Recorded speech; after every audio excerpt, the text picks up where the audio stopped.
It was a chilly Saturday morning when Harper knelt beside the display window, her tired eyes tracing the bright pink boxes lined up like little dreams she couldn't afford.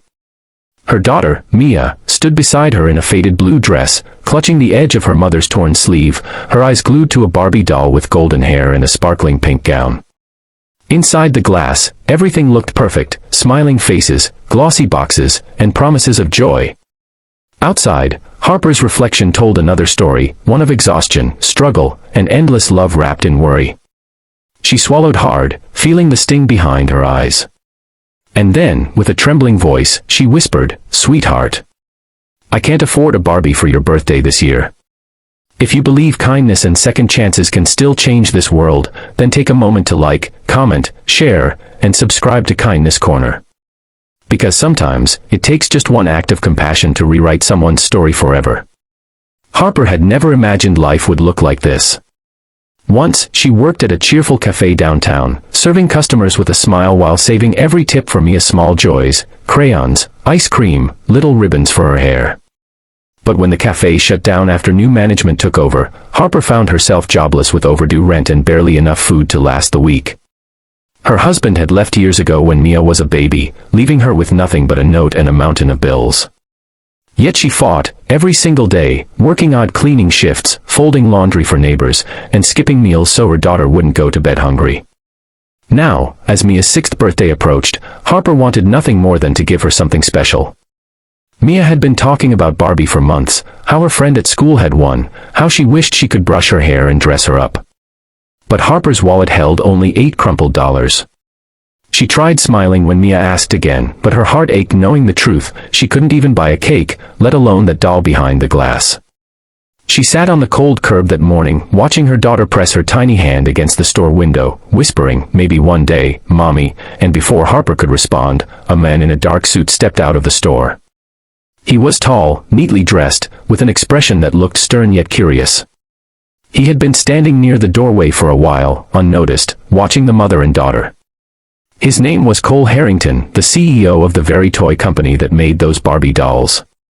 But Harper didn't know that. To her, he was just another stranger in an expensive suit. Cole had been having a rough morning himself. Meetings, deadlines, endless reports about profits and market trends, the usual noise of a life that had forgotten simplicity. But something about the way Harper knelt beside her child, her eyes filled with pain and love, stopped him. It reminded him of his own mother, a woman who once cleaned offices so he could have textbooks and a chance at something better. As he watched, Harper wiped Mia's tears and whispered, "You're still my princess, with or without a Barbie." The words hit him harder than any business deal ever had. Moments later, as Harper stood up to leave, trying to distract Mia with a promise of pancakes at home, Cole quietly called out to the store clerk. "Can you pack the display Barbie, the one in the pink gown?" he said, slipping his card onto the counter. The clerk blinked, surprised. "Yes, sir, of course." Then Cole followed them outside. Harper froze when the men approached. She instinctively pulled Mia closer, her heart racing. "Excuse me," Cole said gently, holding a pink box wrapped in a ribbon. "I couldn't help but overhear, maybe this could make her birthday a little brighter." Harper blinked, confused. "Oh, no, sir, please. I can't accept that," she stammered. But Cole shook his head. "You're not accepting it from me," he said quietly. "You're accepting it from one parent to another. From someone who knows what it means to want more for your child than the world allows you to give." Tears welled in Harper's eyes as she looked down at the doll. Mia's face lit up with pure joy, her tiny hands trembling as she held it. "Mommy, she looks like me," she whispered, smiling through her tears. Harper couldn't speak. She just nodded, her throat tight with gratitude. Cole didn't stay for thanks. He simply smiled, turned away, and walked toward a sleek black car waiting nearby. But before he got in, he paused. "Ma'am," he said softly, "we're hiring seasonal staff at the new warehouse. If you're looking for work, tell them Cole sent you." Then he left. That night, Harper placed the doll on their small kitchen table, lit a single candle from last year's leftovers, and sang happy birthday to her daughter. Mia clapped, laughing, holding her new Barbie tight. Harper watched her, smiling through tears. For the first time in a long time, hope didn't feel like a fantasy. Days later, Harper mustered the courage to visit the warehouse. She didn't expect much, she had no references, no polished resume. But when she mentioned Cole's name, the manager's eyes widened. "You're the woman he talked about," he said warmly. "We've been waiting for you." She got the job that very day.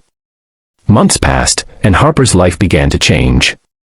She worked hard, earned respect, and slowly built a stable life for Mia.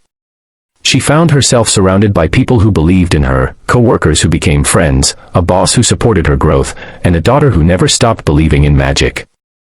One evening, after receiving her first steady paycheck, Harper took Mia back to that same store window. "Remember this place?" she whispered, smiling. "It's where our story changed." Mia looked up at her mother and said, "No, Mommy, it's where you changed everything." Sometimes, it isn't grand gestures or miracles that change a life. Sometimes, it's a moment of compassion, a stranger's quiet kindness that turns despair into hope. Cole never told anyone about what he did that day. But for Harper, it became the turning point she had prayed for in silence every night.